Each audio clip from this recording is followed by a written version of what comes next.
A&C Podcast. Hosted by AC Divine and ECW original Chili Willy.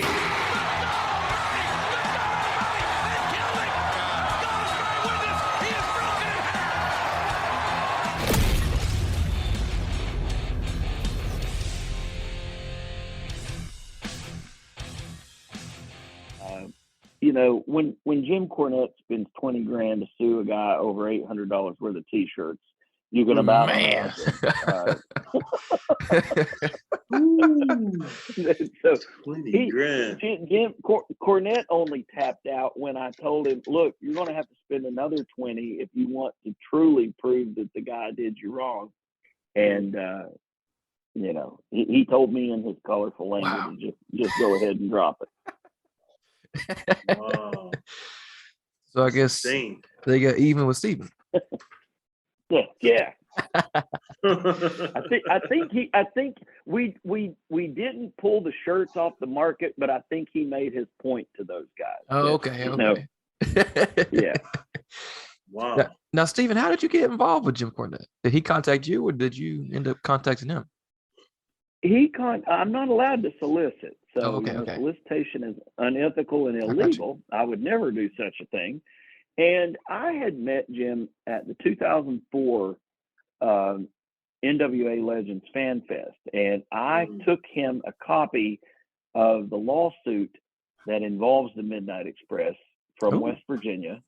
It's a reported West Virginia Supreme Court of Appeals decision, and it's where the Midnight Express beat up a fan. And it was alleged that the guy threw a ring marker in the ring, like a piece of the railing or something, and hit Beautiful Bobby. Well, Sweet Stan took umbrage to that, came down and slapped the guy. Well, the question is that the guy that Stan slapped asserts that he wasn't the guy that threw the thing in the ring.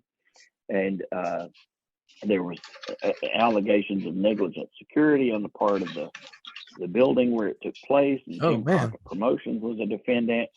The funniest part of the case, and the thing that my law professor loved most, was they deposed like 30 witnesses, and those witnesses all testified to something different that Cornette said and cussing the guy out.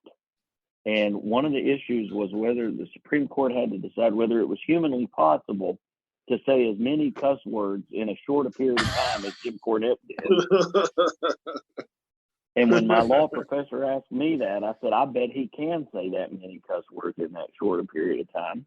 And anyway, so I took him a copy of that decision to autograph for me. Him and Beautiful Bobby autographed it for me. And then I took him one for his own records, and he put that in the History of the Midnight Express book under a chapter called The Battle of Beckley. And he and I, so the case decision that I had talked to him about, and we enjoyed talking about, you know, over the years. Well, finally, about 2017, 2018, I was sponsoring another wrestling related podcast that ceased running.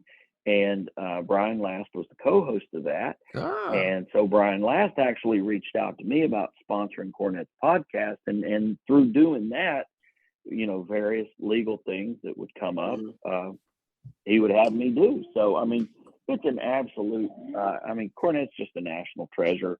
Oh, you know, yes. He's on anybody's, I don't care whether you like him, don't like him, think he's a jerk, don't like his politics, whatever else it is. He's on the Mount Rushmore of professional wrestling managers. I mean, he's right up there with Bobby Heenan.